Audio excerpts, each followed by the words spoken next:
Hi, this is Gabe Witcher, and you're listening to Bluegrass Jam Along, the podcast for anyone and everyone who loves bluegrass.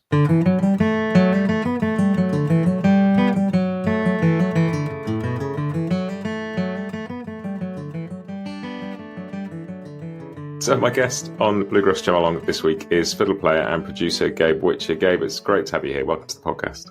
Thank you for having me. And a week ago, I would have said Gabe Witcher, fiddle player for Punch Brothers. And as of a couple of days ago, that's no longer the case. That is true. That is true. I have, after 18 years, I have taken my leave of Punch Brothers and gonna do something else. Do other things. It was really cool to see on sort of social, to see kind of, because everybody knew this was going to be your last couple of shows with the band. So it was kind of felt like, even seeing it from across the Atlantic via social media, it felt like a celebration. How were they, those last couple of shows? Yeah, it was wonderful. So the last batch of shows was at the Telluride Bluegrass Festival, which itself was celebrating its 50th year. And it was actually my 21st year doing the festival. And as I started doing Telluride when I was still with Jerry Douglas, before Punch Brothers was even a thing. And so actually, Telluride has been a part of Punch Brothers' world since the very beginning. So it seemed like a really appropriate place to have the last couple shows and close out that chapter. And it was lovely. It was really, really lovely. Bittersweet for sure. It's always sad to leave something that's such a huge part of your life and so meaningful in so many ways. But it was filled with love and it was very positive. And to feel that from the band and from the larger bluegrass community and all of the people who participated with us, it was really I couldn't think of a better way to do that. As you say, the 18 years, and that sort of goes back to before Punch Brothers was even called Punch Brothers, I guess. You were there from the beginning of it all. And I'd love to chat about that, because that sort of, as the band came together and, all these sort of different stories sort of coalesced into a band that then became Punch Brothers. And it feels like it was quite a meaningful time for you all. It wasn't just we've met, let's form a band. It felt like a real journey. Yeah, well, it was a long time in the making. Because Chris Thiele and I actually met in the late 80s at a festival in Southern California called the Follows Camp Bluegrass Festival. And it was a brand new festival, not like not like a Telluride that's been going on since the 70s. But it was actually started by my first fiddle teacher, and he put it together in the mountains above Los Angeles. And I went to the first one, and I think I was the only kid musician there. And then by the second one, there were a couple other kids, and one of them was Chris Thiele. And he was, 7, 8 years old, something like that. And I'm a year or two older than him. But I remember being introduced to him, somebody saying, hey, you should meet this other kid. He plays mandolin and a bunch of stuff just like you. And you guys should get together and play. And we said, oh, nice to meet you. You want to go, let's go play football. So there was actually not any music being made at first. And we got a ball and went into the dirt road that ran along the festival and played. And we were just instant friends. And at that, later on in the evening after the music is when the jamming begins. And so I think at that point we probably got our instruments out and played. And from then on, there was just a very strong connection, musical and personal, really. And we would see each other, 3-4 times a year at various festivals in the area. And every time it was just immediately, just no time had passed. And we were right back where we had left off. And I think it was the following year, he said, oh, you got to meet my other friends that are going to come up from San Diego, Sean and Sarah Watkins. And so, there we were, this group, and there were a couple other kids around, but there were 5 or 6 of us, I guess, actually, cruising around like a roving gang at these festivals, just So, we all kind of came up and grew up together. And Chris and I had always discussed finding a way to make music in a formal setting as opposed to these kind of informal jams at festivals or contests or whatever.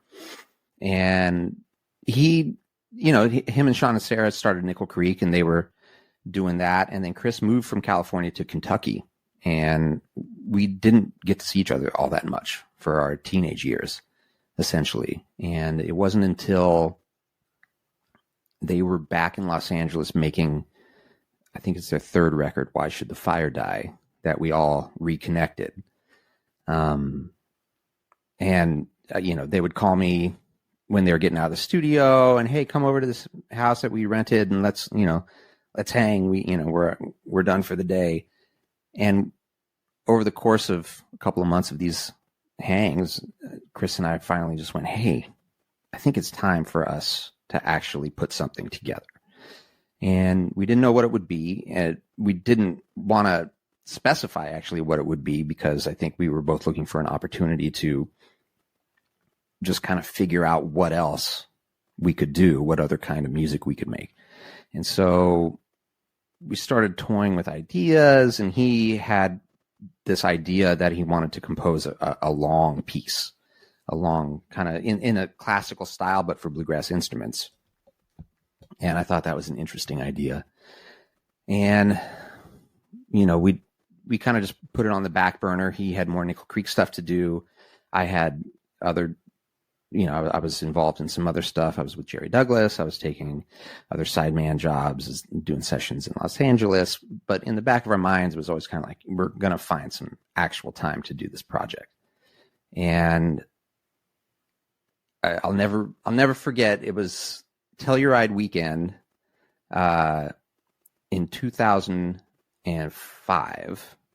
And this was actually the one Telluride in the last 21 years I didn't go to because I was on the road with Kenny Loggins, of all people. And he called me on Sunday morning or Monday morning or something like that. And he said, hey, I think I found our next player in our band. I'm like, really? He said, yeah, this banjo player, Noam McKelney. Do you know him? And I said, you mean Pickles? And he's like, yeah, oh my God, he's amazing.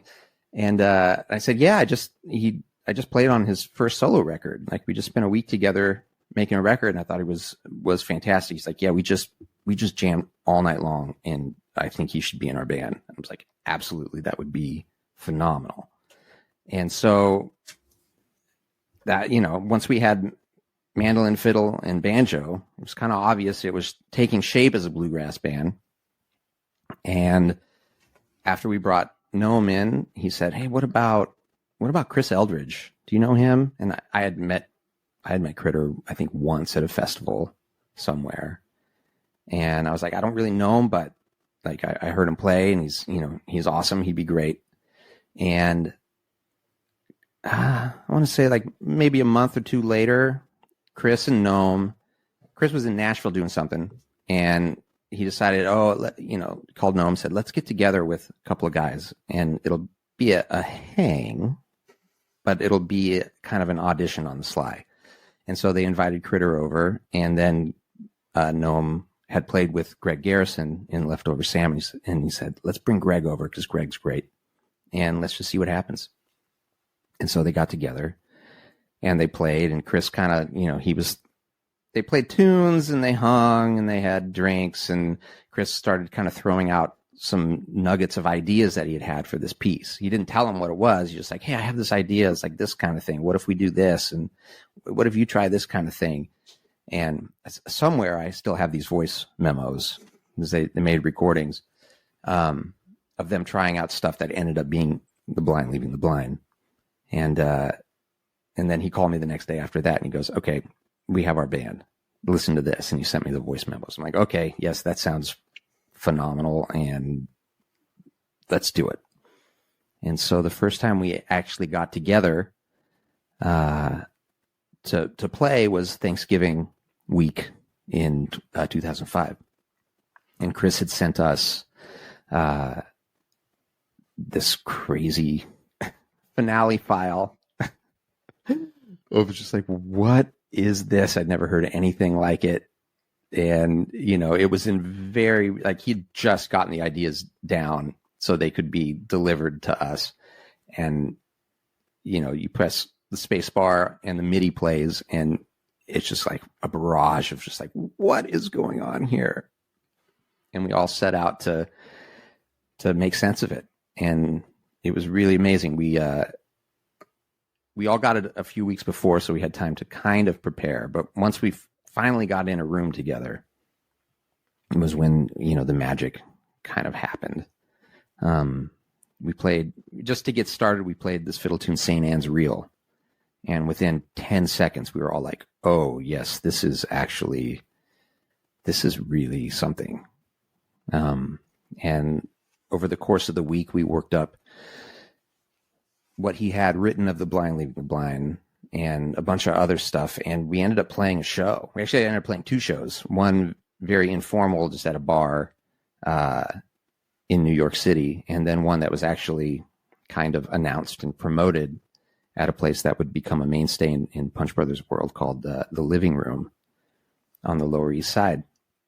And somewhere in my archives, I have a recording of that performance as well. And what was the band even billed at that point? What was the band called? It was billed as the Tensions Mountain Boys. Kind of, continuing with the two traditions in bluegrass of kind of something Mountain Boys and usually a pun of some kind. So that's what we went as, just because we needed something. And strangely, talking about that gig, we played. It was either that one or the following one we did a couple weeks later, where we played. We call it Red-Handed, but it's the second half of the first movement of The Blind Leading the Blind, where it goes in a really fast piece, like more of like a song. And we played that at the late night opera house set at Telluride, and I was fine emotionally until that moment. I was holding it together, and when we played that piece, just the feeling of the first time of all of us getting on stage and like trying out this brand new music that we just learned, and it was something that was new and a stretch for all of us to try and to do. Just that the feeling of doing that came rushing back, and I was just like, wow, that hit me pretty hard at that moment. Yeah. And how does the How to Grow a Woman record fit into that then? Because that was the first record you all made together. That's right. So but that's sort of pre-Punch and pre-Blind Leading the Blind being recorded. That's right. So what we actually did was, after we had gotten most of the piece up and running, of The Blind Leading the Blind up and running, we got into the studio, and so Chris wrote the first movement and the last movement, before the remaining two. And so we recorded those in a studio. And the idea was with just two mics in the room, everything live, and to tape, like just really trying to eliminate as much as we can. So it was just about us playing music. And we did those two in a couple of days. And then the plan was to, as he wrote the other two movements, to get back together and record those, and then release that as our album, and that would be our project. And Chris and I will have fulfilled our dream of making something together, and we'd all go about our separate ways, and it would be a nice thing that exists in the world. But as things progressed, and he was writing, but we were getting together more often to work through the stuff that he had written. It really became apparent that we wanted to make more of this project than just that. And so it was also taking us longer it was taking him longer. In getting us all together, like he said, this, like the ideas just exploded. And so what he thought he was going to do with the piece ended up, he wanted to do more with it, because he started to get a sense of what we could do as an ensemble. And so the writing of the second and third movement actually took longer than he was anticipating. And in the meantime, we thought, we started to get a sense of what this music was going to be. And at the time, it seemed like a pretty radical departure from anything that any of us had ever done. And we were worried that it was going to be kind of a whiplash scenario if this was the first thing that we put out. And people were going to be scratching their heads and be going, what? Huh? This doesn't, like, to go from Nickel Creek to that, or anything else that, leftover salmon to that, or, whatever else we were doing was just going to be too, like, out of left field. So we decided that we would make a more traditional bluegrass record, which even for us is like not really that traditional, but compared to what we had been working on and what we knew was coming down the pike, this record is like straight down the middle. And so Chris had some ideas for some songs, and we had some ideas for some covers. And we thought, okay, let's just make a record really quick, like as quick as we can, and get it out there so that we present this project to the world with something that's accessible. And then once people know that we're a thing, then we can hit them with the heavy stuff. And so that's what we did. We got, I think we made How to Grow a Woman from the Ground. We had 3 days rehearsal and 3 days in the studio. And that's what came out of it. And it's a great record. I love that record. Yeah, I love it too. Listening to it now, almost 20 years later, we have so much energy. We're young, but we're also super excited to be doing it and making music with each other. And it just, I think it's a really fun record. Yeah. Yeah. And funny enough, we ended up making that record in the same studio, in the same configuration that we had made what we were calling now the demos of The Blind Leading the Blind.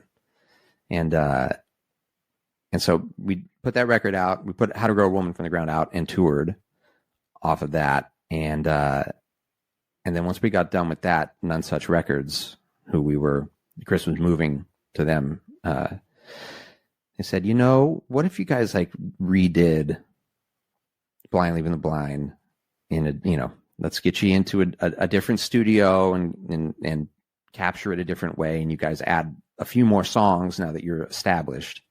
And that's what eventually became Punch. And those two movements that you redid in the studio, are the original demos that different now you listen back to them? Or no. If you listened back to them, is it? No, I haven't listened to them in a while, but we actually ended up recording the entire piece in that configuration.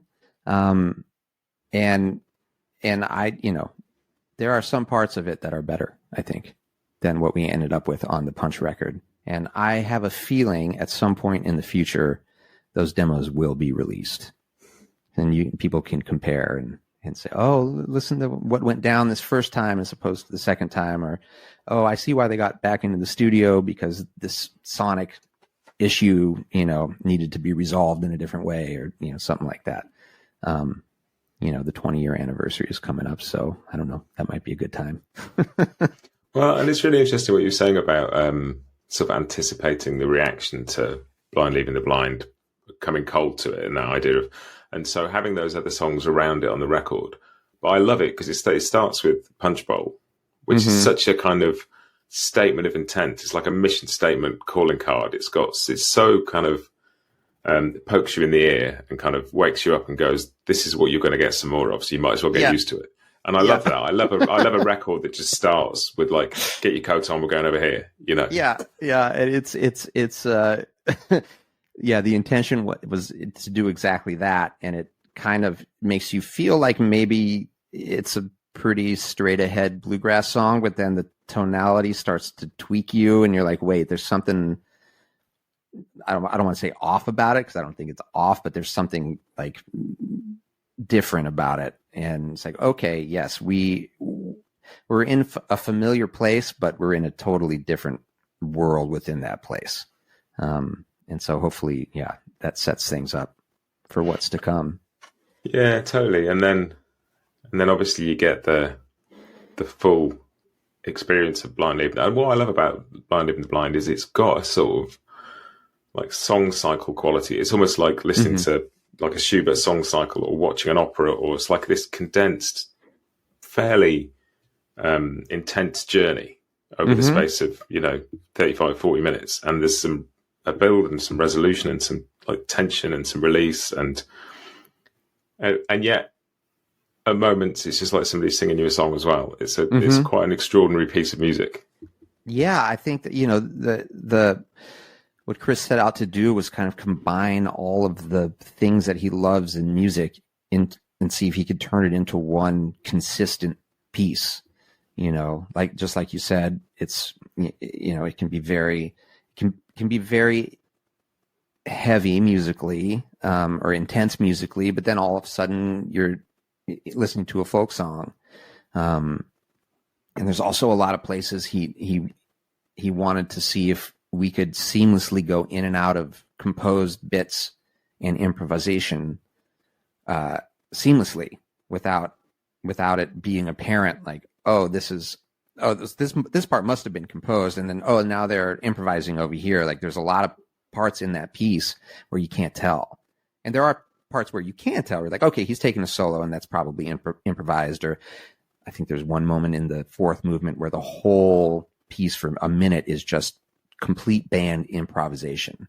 It's like we're going to F major 7 tonality, and we're just going to figure out what happens, and it's just going to go down. And so, yeah, it was an ambitious undertaking to figure out how to do all that, but it was really the thing that kind of allowed us to figure out where the boundaries for this ensemble were. And, happy to say they were pretty far away. The boundaries were off in the distance somewhere. I don't even think we even got to them, within my tenure there. There's still unexplored territory. That's what makes music and musicians endlessly fascinating, because there's that constant. I was talking to my son this morning about sports. He's like a massive football fan. And we just talk about like players that, and it's the same with music. There's, for the people who are amazing at something, there's nothing is ever good enough. There's never, I've done it, I'm there, I've arrived, I've achieved. It's always, but what if I go there? Or what if? Well, the problem is that you get somewhere thinking you're going to get an answer, and you just get another question. So you're like, oh, okay, I guess I'm going to have to figure out what that is and what that means. And once you get there, there's only another question after that. So you're just constantly like, okay, let's go down this road and see what this is. And it's really interesting to me. I came to see you guys at Bush Hall in London in 2008. Wow. And I'd like heard the band, and I sort of knew what I was in for. And I had a friend who had no idea who you were, who I'd just been with that afternoon. And he said, "What are you doing tonight?" I said, "I'm going to see this band." He went, "Can I come?" And I went, "Yeah, but just like warning you." Yeah, like it might not be. And he's now a lifelong Punch fan, and he loves it. Wow. He was blown away. But looking back at seeing the documentary and seeing footage of you in the back of the cab on the way to that show, going, do we do the whole piece? Do we break it up? Do we kind of, how are people going to take this? But from my experience of that night, it was such a complete, like, successful evening of musical communication, kind of on all levels. Oh, good. And to see the sort of conversations that probably happened 3 hours before that, it was extraordinary. Yeah, right. We had those conversations a lot, and like I said before, our ingenious plan of releasing something accessible so that people would be more likely to give us a chance on the adventurous stuff didn't work. It did not do what we wanted it to do.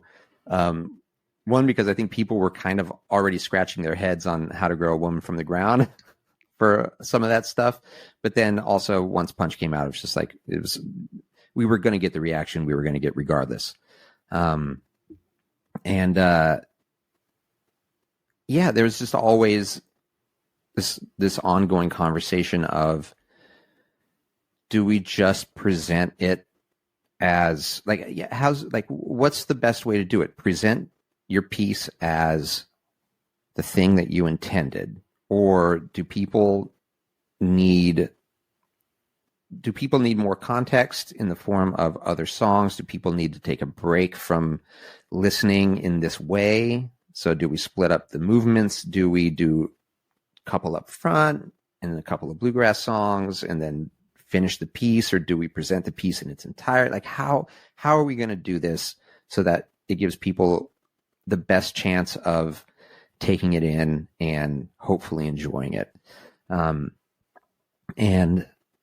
I think at some point we just said this was our vision. This is what it is. Like, we have to present it, as if you're going to. We always make the analogy of like going to a great restaurant. You're going there because of the chef, and if it's a tasting menu, get the tasting menu because they've designed this thing. It's like a set list, of like the way they want you to have this experience. And yes, you can order a la carte off the menu and, create your own experience, which I kind of liken to like, taking requests or, picking things. But, if you want to present your vision, then you need to do that. And some people will respond well and some people won't, but that's okay, because the ones that do you're going to bring them into your artistic world. And I think at the end of the day, that's what we settled on. And is that, I sort of wonder, because the venue I saw you in was a seated venue. And I wondered, like, if presumably different nights you play in different venues, and if you've got an audience that's standing, yes, that puts a different dynamic on it. And like, do you know what I mean? I find it fascinating because it's very much so. Because there's such a classical element to that piece, but at the same time, it's not classical music. And there's such a kind of bluegrass folk element, but at the same time, it's not bluegrass. And so, like, I love music that you have to work a bit at. Mm-hmm. But finding that balance of, like, how far people are prepared to work must be a constantly shifting sort of boundary. Yeah, and you bring up a really good point of venue makes a huge difference as to what people are expecting for that evening of music. And you can take the same band playing the same set list and the same audience, put them in two different kinds of venues. Like you said, you can put them in a bar with standing room only, or you can put them in a concert hall, and you will have completely different experiences. Same people, same music, completely different experiences. And that was one thing we learned very quickly, is that venue dictates so much of the expectation of what the night is going to be.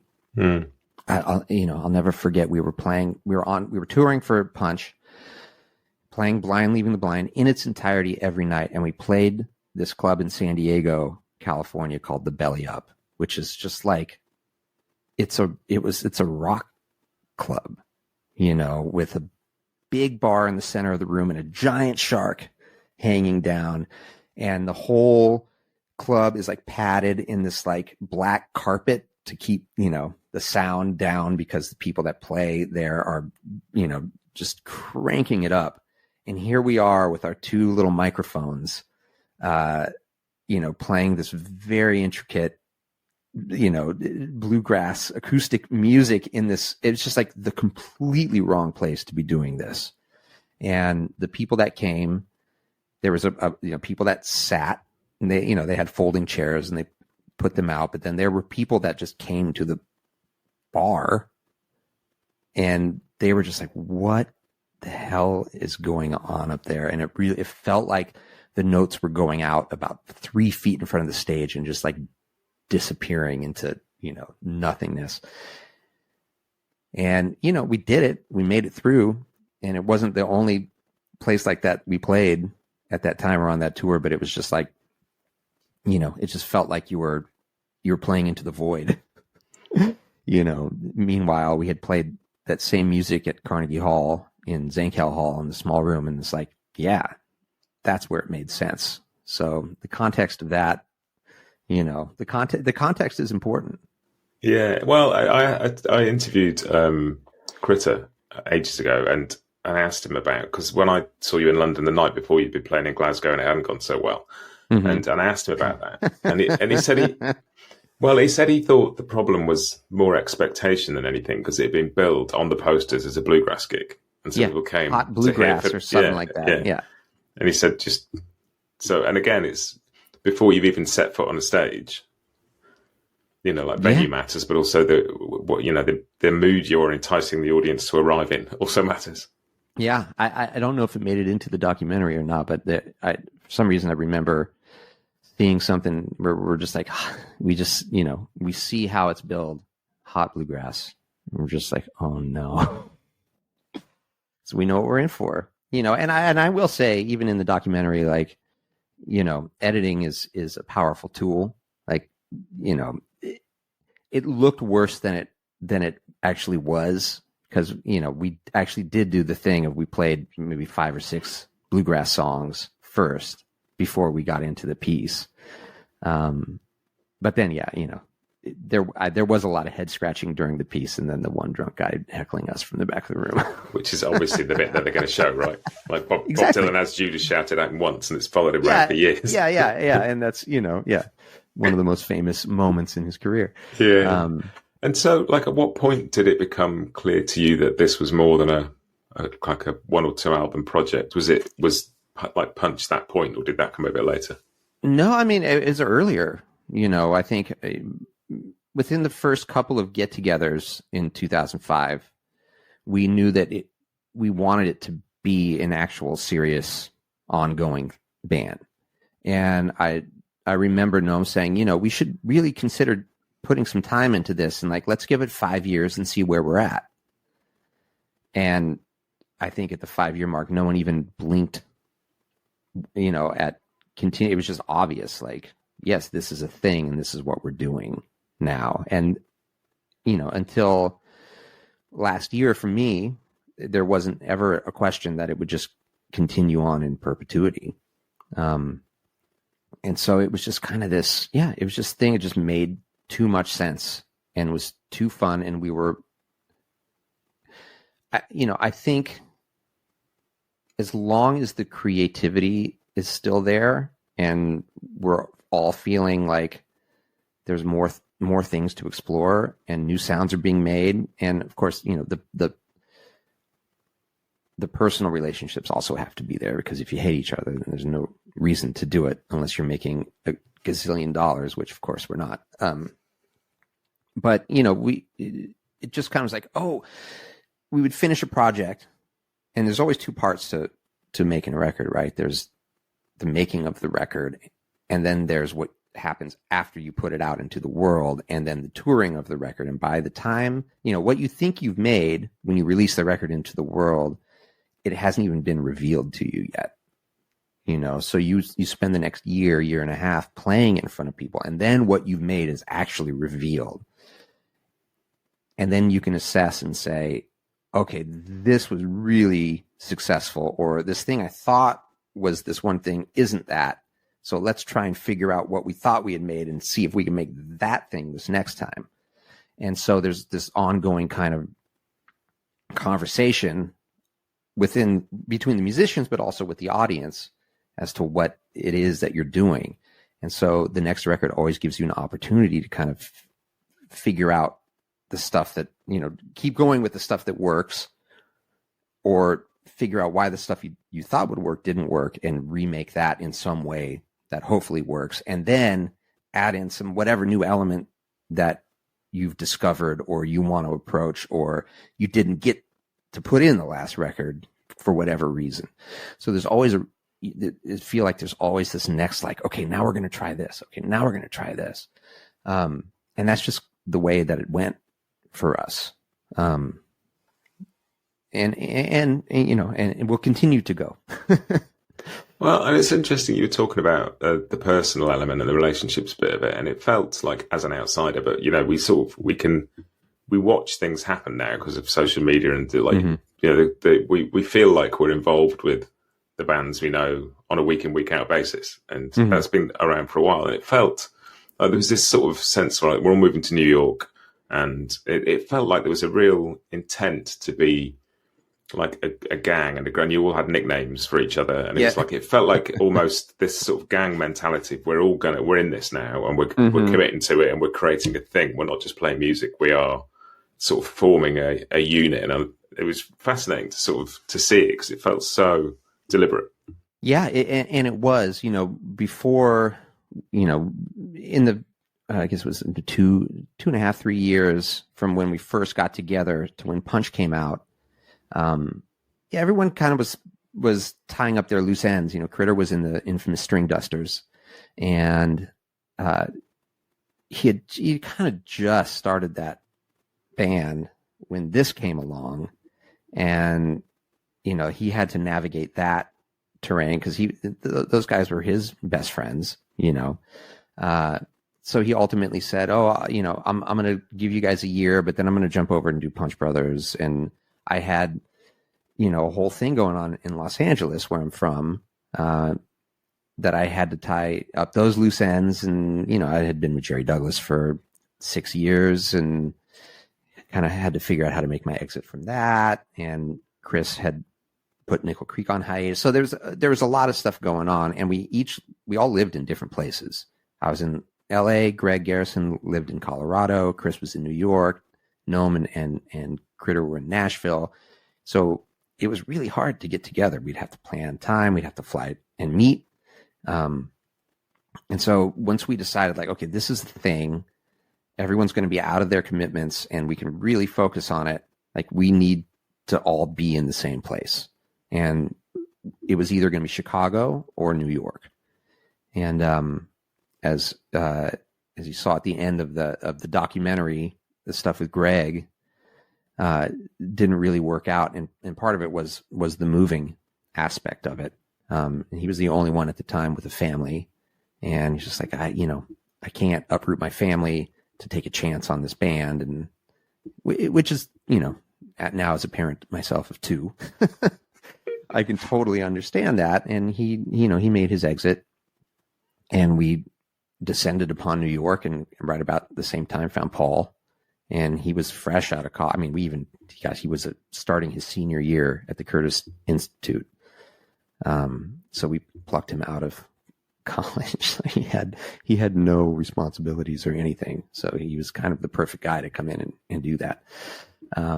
But yeah, it was very intentional. We are going to move to the same place. It's going to be it has to be a hotbed of creativity and artistic goings on all over the place. And Chris was already in New York. That's where we started getting together. That's where the band kind of was born anyway, in a real sense. And so it made sense for us to go there. And it was fantastic. All of the good and bad elements of New York was really, I'll look back on that period of my life with great, great fondness. And it's just even at the time, sort of hearing live recordings of stuff at the living room, or and there's a bit of, in the deluxe version of Anti-Fogmatic, there's a DVD with one of the P Bingo nights, and just this, it felt like a combination of a residency and just a sort of, like, I don't know, I've never seen anything quite like it. It's the idea that you turn up every week, try some new stuff, play some songs, take some requests, play a bit of Bach, to see how it all went. And it just felt like such a joyous thing to see, really, even was from a distance. Yeah, no, it was really just such a fun thing to do. And, the point was, like, yes, let's get a regular gig so that we, start becoming familiar to people, but let's do it in a way where we can experiment with all the stuff that we are thinking about. And, yes, let's do a all Radiohead night where we play our favorite Radiohead songs and see if we can map them from their ensemble onto our ensemble, and let's see if we can make it work. Yes, let's try, let's do the Brandenburg Concerto or a movement from a Mozart quartet or something to see if that works. Or let's, it was just, it was like a laboratory where it was a safe enough space to where we could feel okay about something not being successful. And if it didn't work, fine. And if it did work, great, even better. And yeah, it was like, it was also a challenge of, we know we're coming back next week. How are we going to outdo ourselves? How are we going to up the ante each time? And it really forces you it forces you to work fast. It forces you to get to the heart of what you're trying to do. And every single thing that we worked up for those nights somehow made it into our own compositions, whether it was, an orchestration solution to figuring out how to make other sounds on these instruments, to this kind of feel from this song that normally we wouldn't ever do ourselves, but like now we've figured out how to do that and make it work in this context. I mean, just all the things that you can think of, all the bits and pieces and bones of how to make these things work in this ensemble made it into our original music, and it was invaluable. It's really interesting because after that sort of, treating Blind Leading the Blind, sort of talking about 2 mics and tape and a room and trying to get out of the way of it, you sort of then embark on these sort of collection of studio albums, all of which have a producer, and a producer with a pretty strong musical character in each case, all very different, and a very wide tonal palette, including some drums, including some kind of process treated stuff, and so it's just and I guess that's all part of the exploration we're talking about, right? But I'm fascinated by that because you are also a producer yourself, and that I presume is a big part of the next chapter for you. And I'm just curious how working on that stuff and bringing somebody else in, because you become such a tight knit little group of people and such a driven, and then to bring somebody else in and go, what do you think? Yeah. Where should we go? I think it's so important. You can get so walled off and myopic especially in a context like Punch Brothers, where we're really working hard on what we're doing, and you can lose sight of whether or not you're actually communicating what you want to communicate. So, I think it's really, really beneficial to have outside ears that you trust to come in and tell you whether or not it's actually translating the way you want it to. And if it's not, to help you, or even just to tell you why it's not and what they think you need to do in order to get it there. Each producer that we had was exactly the right producer for that moment in time for us to tell us those things, and help us, figure out how to get where we wanted to be. When we first started, we're very, very adamant that we just wanted to capture the instruments or the ensemble as it is. And that's what you hear on How to Grow. We're literally just sitting in a semicircle and playing these songs. And that's great. And that's also what we did on Punch, just in a different room. You can hear the difference in rooms sonically between those 2 records. And then when we got into the studio to make Anti-Fogmatic, we were still, as a band, just very much no, it needs to be as natural sounding as possible.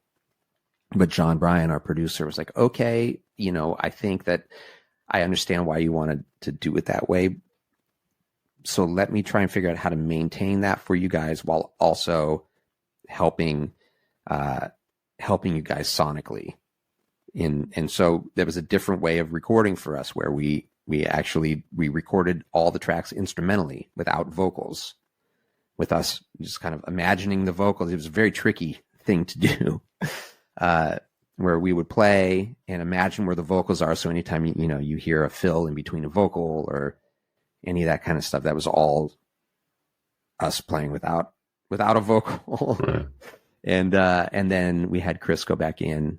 I think, and actually I sang a song on that album too. So we had the vocalist come in afterwards and overdub vocals to what was there. And, there are pros and cons to doing it that way. Sonically, I think you probably get better result on the vocal, but you end up losing the legitimate response from the band And also there are very subtle timing and pocket things that end up not happening because you're not playing to a vocal. You're just playing to, an instrumental track, essentially playing to where the pulse is.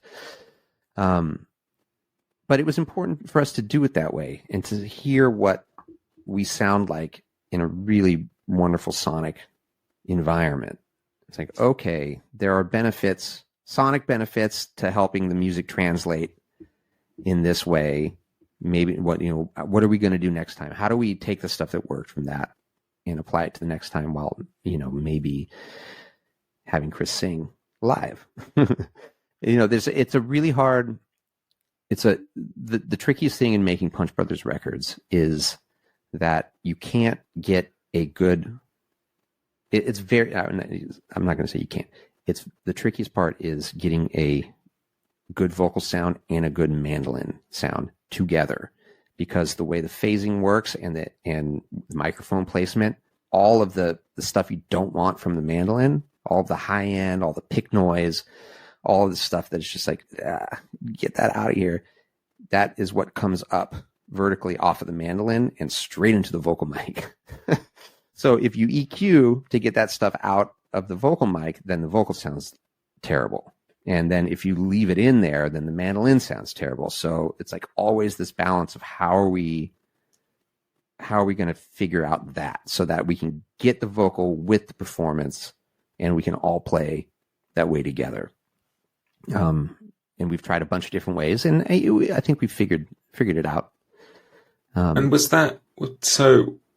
Did all the vocals go on after? Were there any sort of breaks or solos that went on after the vocals? Like you say, it was recorded that way. There's one track on Anti-Dogmatic, like Missy, which has a fiddle break on that I love. It's one of my favourite bits of recorded fiddle playing of. And what is astonishing about it is that thing that a proper solo does, which is take the energy from where the singer leaves it off and then lifts it to somewhere else and hands it back for them to go even further. In whatever form that is. Like, it's just a taking of energy and a kind of nurturing of it and passing it back to somebody. Yeah. To think of that fiddle solo being recorded without any vocal on that track at all, that's right, astounds me slightly. Oh. Yeah, I mean that's the way it went down. So the solo was live. If I recall correctly, I think we did 3 takes of that song instrumentally before the vocal went on, and that was take 3. And I think if it's not a complete take from top to bottom, then it might have been a front verse from 2 or the start from 2 and then on to 3. And probably if you go back and hear each solo, I think the idea is probably there in 1, and then it's like a little bit more shape in 2, and then 3 is what's on the record. And I remember, so John Bryan produced that record, Anti-Fogmatic, and most of the time he actually wasn't in the studio for the recording. He would come towards the end of the night and listen to the last take or 2 of whatever we were doing, and then after we'd leave, he'd go back and listen to everything, and then in the morning we would actually hang out a lot and talk late into the night, but he would kind of implant ideas in our heads of how to approach recording stuff. And the next day we'd come and we'd try it. But I remember we tracked Missy. It was the last song of that night, and we had turned all the lights down in the studio. So it was just barely enough to be able to see what you're doing. And we played it 3 times. And when we did the 3rd time and I did the solo, and I'm like, I'm getting to the end and I can see the finish line. I know exactly where it's going, and I remember finishing that solo. My heart was pounding because I knew, like, oh yeah, I think I got a good one here. And we finished the song and I look up and there's John Bryan in the control room, just like jumping up and down with his arms in the air. And I'm like, oh yeah, I guess maybe that was a good one. One of the few times that he was there and just like, that was nice. That was a good one. And like we could keep talking and go through every Punch Brothers record, and I could talk to you for like hours. But yeah. We'll I'm have really to do a part two, right? Yeah, and I'm really interested in, because I don't know this, but I'm presuming that producing is going to be sort of one of the things you want to spend more time doing after Punch Brothers. And was that something you were already doing yourself at this point?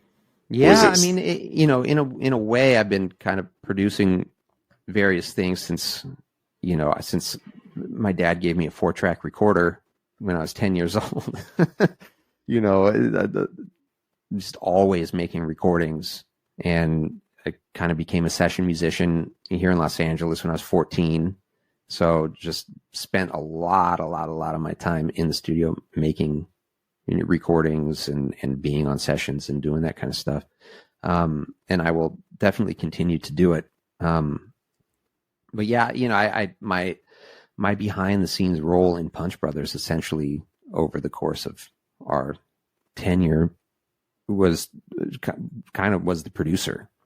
I was always the go-to, even when we had, like, less so on the early records. So we were still all just kind of finding our bearings. But once we did Phosphorescent Blues and T-Bone, we had T-Bone in the studio, and I was kind of even outside of Punch Brothers, kind of becoming one of his lieutenants, I guess you could say, where he would bring me in on projects that he physically couldn't finish all, the workload of, and like, okay, he would dole out stuff for me to do. Like, he was working on this show, Nashville, that was on ABC 10 years ago or something like that. And there was just so much music to be made. He's like, okay, you're in town, you're in LA. Okay, you're come to the studio, and these 4 songs are going to be your responsibility. Okay, great. So go off and make them. Okay, cool. I'll make these songs and then bring them back. And so by the time we did Phosphorescent Blues, I was already kind of working that way with him. And he was fantastic in the studio. And I think he got what is probably our best record out of us. But a lot of the stuff where he knew that it was under control, he left to me. To kind of see it through and kind of and be with the other guys in the band and figure out how to get the ideas across onto tape, which actually it was onto tape, and then we put it in Pro Tools, but first to tape. And then after that record, we self-produced the previous 2. We self-produced All Ashore and Church Street Blues. Which, if there was, it really was a collaborative effort, but if there was anyone who would have fulfilled the role of what an outside producer would have done, then that stuff fell to me. And it's an interesting one, because to, like, the outside listener, what the role of a producer is can be a bit hard to grasp at times. And the role of a producer changes very much with different records. Like, sometimes it's, to sort of drag the music out of somebody. Sometimes it's to find shapes and sounds and settings for songs. Sometimes it's just to get people playing together, and and I'm sure it's all. And I heard you talking at one point about you produced a record of Critters and Julian Large's that I love, Mount Royal. And I read something or heard something you'd said about having a bit of a struggle with song selection for Chris for that record. And I love Chris's voice. I think, and like one of the songs that's on there, the Eddie Vedder song, Sleeping by Myself, is just one of the most beautiful things that there is. And to hear that you'd sort of gone through a bit of a round of going, there's these other songs you want to do, and I think I'm going to steer him away from those because they don't quite suit his voice, or whatever the reasoning was, It's fascinating hearing that. Already knowing the record. Right. Yeah, that's just the process of any record. And like you're saying, the role of a record producer is pretty nebulous. What does this person actually do? And, my answer is just that they do whatever needs to be done in order to get this record from not existing to existing. And every artist, even every record, every song requires a different approach. So yeah, you may need to be a really hands-on producer where you're helping write the songs and arrange the songs and figuring out how to record them and get the best performances out of everyone. Or you can be a producer who sets up some microphones listens back behind the speakers and says, yes, this is translating and it's sounding good, and that's all you, and then you get out of the way, you know. And so, you know, and I think the biggest thing that a producer is, they're a proxy for the audience, right? They're the first set of ears that are hearing this thing. And you know, you also have to approach it like, I am the audience. How am I reacting to this? And then you're the only person, the only audience member who's in a position to actually fix things that aren't working. So, you know, that's kind of the role. And to your comment about, you know, song selection and figuring that stuff out with Critter, you know, that's part of the gig. And you want a producer you trust. You know, you don't want someone whose opinions you don't value, because they're going to maybe tell you stuff that you didn't think of, or feels counter to what you believe or thought it was going to be. And if you don't trust them, then why have them there? And ultimately, you just everyone wants to make the best thing possible. So get somebody whose ears you trust and has a way of communicating that doesn't get in your head and prevent you from actually achieving what you want to achieve. And I guess with particularly with like complex acoustic music, like going back to your point before about sometimes losing sight of whether you've communicated what you're trying to communicate. Mm-hmm. Like to be able to be the person going, yeah, brilliant, you got all the notes right, beautiful, not feeling it. Like, yeah, you know, absolutely. Yeah. And that's, I'm sure in your own head, you can get so caught up in either one or the other that the other loses a bit. 100%. I mean, yeah, that happens all the time. You know, and we've really gotten in the habit of you know, making little voice memos of stuff, especially when we're working on a complex idea that maybe, you know, it's taking a long time to work through, like 3 or 4 bars of something. You know, we've like sat down and like tried to figure this thing out for a couple of hours, and like, oh, I think we've got it. You know, we always make a recording of it and put it away.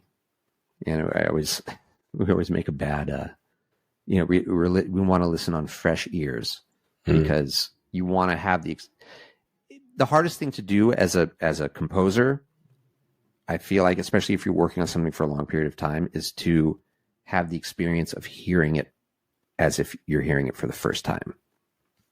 So like I was saying, we've gotten into the habit of we'll work on something, we'll record it, we'll put it away, and then sleep on it. And in the morning, or 2 days later, or sometimes a month later, we'll go back and listen to it. And it's as close as you'll get as to having the impression of hearing it for the first time. And only then can you really assess what you have. Unless you bring in an outside set of ears. Yeah, it's funny when back in the days when I was in a band and we'd record stuff, like whatever we recorded it on tape, was digital or whatever, we'd always mix stuff down onto a cassette and go and listen to it in somebody's car. Mm-hmm. It's like you're sat there with these beautiful studio monitors playing back your own music to yourself. And you can get lost in this sort of glorious world of, don't we sound great? And so you just go and listen to it, and what everybody else is going to hear it on. Yeah. And you go, absolutely. Okay, can't hit the bass. Okay. Always. I mean, you know, yes. Check your mix in the studio. Go put it in the car. Go play an MP3 through your phone. See if it's working. You know, that's one of the things that John Bryan imparted on us that I hadn't really thought of. I don't think any of us had really thought of, is just how it's a miracle that any records actually get made that sound good. I mean, not that they sound good, but it's a miracle that records connect with people, just because everyone is listening on a different system, and what you thought you were doing in the studio is not what you're going to get on a certain different system. And you know, obviously people have figured out ways to plan for the best or plan for the worst, hope for the best. But yeah, you got to reference as much as you can, because you just don't know what somebody's going to be listening on. It may be a 30-year-old boombox that they just happen to still have laying around in their garage somewhere, or they might have a nice Macintosh preamp and be listening on a $10,000 system. You really don't know. Yeah, and you're sort of talking earlier on about sort of the constant regeneration of ideas, and as long as the ideas are still there. And you said sort of around a year ago you started thinking that maybe this wasn't for you anymore. I'm just curious to know what that process was really. It's not even that really, because personally we're all as good of friends and getting along as well as we ever have. Musically, we're making the best music I think we've ever made and playing the best as an ensemble we've ever played. And I have my voice memo app is filled with starts of stuff that we've collected over the last 2 years, and really cool stuff. But there's also a whole life outside of that world that I have to consider now. And I have small children, I'm married, and it's really important to me to be able to create the stable environment that I had when I was young for my family. And, my kids they're going to be 9 and 6. Well, one turned 6 yesterday, actually. And the older one will be 9 in a month. And the idea that I'm halfway there raising him is crazy to me, because it feels like he was just born, and I just needed to put the brakes on stuff and change the way that I'm going about my life so that I can really have this time with them. It's going by so fast. For as crazy as the pandemic was, the shutdown was actually really eye-opening for me, because I've been performing since I was 4 years old, and I've been performing professionally since I was 6, and I started touring when I was 15, and I turned 45 a couple weeks ago. I've literally been doing it my whole life, and I've never thought twice about it, and I've just always been like forward, go, oh, here's this next thing, I'm going to do this next thing, I'm going to do this next thing. And for the first time in my life in the pandemic, I was like stationary. I didn't have anywhere to go. I didn't have anything to do except, wait this thing out and be with my family. And I was like, oh, this is an okay way to live. And I'm creating deep meaning for us here in our family life. And being back out on the road last year, I love playing music, and I love performing music, and I love doing it with Punch Brothers and my bandmates and all of that. But I was out there going, yeah, boy, this is really taking away from this thing that we were able to create at home. And that thing is finite, in that the kids will grow up and move away. And I just had this epiphany of like, we've been doing Punch Brothers for almost 20 years, and it's okay to take a break. I would be absolutely shocked if we never played music again together. I just don't think that's a possibility. But for now, yeah, I'm kind of reassessed and prioritizing different things. I think the other thing is we achieved what we set out to achieve. When we all moved to New York, we did the thing that we set out to do, and we went way beyond it even. So I feel like anything else is bonus. And at this point, yeah, I want to be home. I want to have this time with my family. And, when my kids are gone and grown, who knows? Maybe there'll be another Punch Brothers record, or more things to have happen. So yeah, that's kind of where I was at with it all. And it was a hard decision to come to, but ultimately, I feel good about it, and I'm excited about what's going to happen. And do you know sort of what the next sort of few months or year look like, or is it a case of waiting to see yet? Well, there's a little bit of waiting to see. I've been scoring film and television the last couple of years, so I imagine once the writer's strike is resolved and things get back into production, there'll be more of that stuff on the horizon. Producing records. I'm in the final stages of doing the record for Willie Watson, formerly of the Old Crow Medicine Show. So me and Kenneth Pattingale from the Milk Carton Kids are co-producing that one. It should be hopefully out, end of the year or beginning of next year. And then I've been doing a ton of arranging, symphonic arranging, strangely enough, not something I thought I would be getting into, but I just turned in a piece for the San Francisco Symphony. They're going to play at their 4th of July concert. I did some stuff for the Kennedy Center, and the big project that'll happen this fall is I was asked by the Martha Graham Dance Company to adapt Copeland's Rodeo Ballet for bluegrass instruments. Oh, wow. And they're going to do the original choreography, the original Agnes DeMille choreography with us playing this new arrangement of this piece. Feels amazing that hasn't happened yet, doesn't it, really? I know, right? It's kind of wild. And so I'll be, drawing upon all of my experience with, with Blind Leading the Blind and all of that to kind of bring this piece, make this piece as successful as it can be on these instruments. Who's more qualified to do that? Yeah, there are a few people, but only a few. Brilliant. Well, I mean, best of luck with all of it. It sounds very much like a choice to step towards something than a choice to step away from something, and that's what it is. Yeah, and I, it wasn't.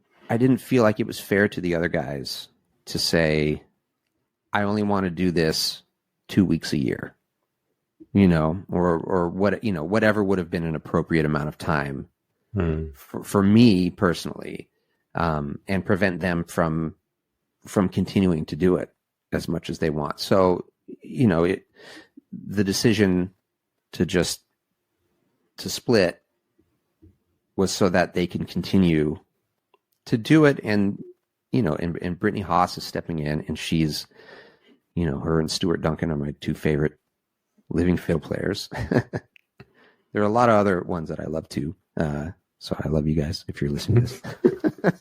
But Brittany's going to be amazing, and she has a history with Chris, and obviously with Paul, and she's actually filled in for me a couple of times when I was out of commission with COVID last year, and so she seemed like the obvious choice to do it, and it's going to be great. And I as a fan, I can't wait to hear what they come up with. Yeah, I mean, me too. It's exciting, but going to be.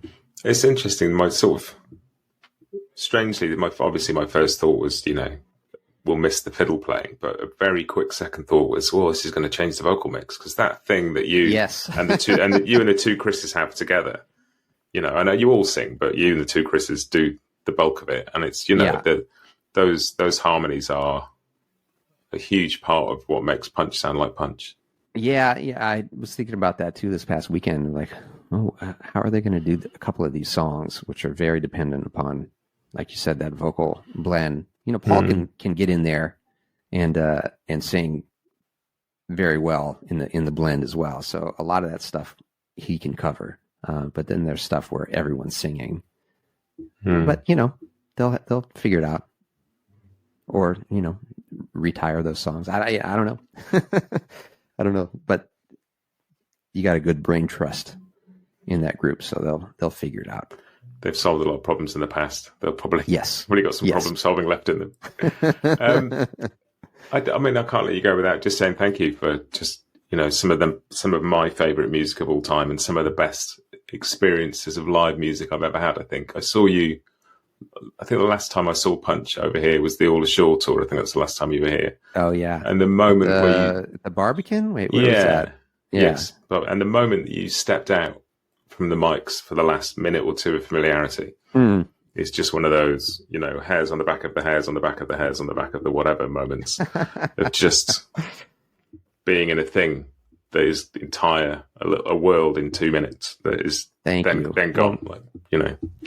Well, that's lovely, absolutely lovely to hear, because that's what we're striving for every night. So to know that experience was being created and enjoyed is very meaningful. So I appreciate that. Well, thank you for all the music and all the music to come. And thanks so much for taking the time to talk to me. I've enjoyed this so much. Thank you for inviting me and having me on. I really appreciate it.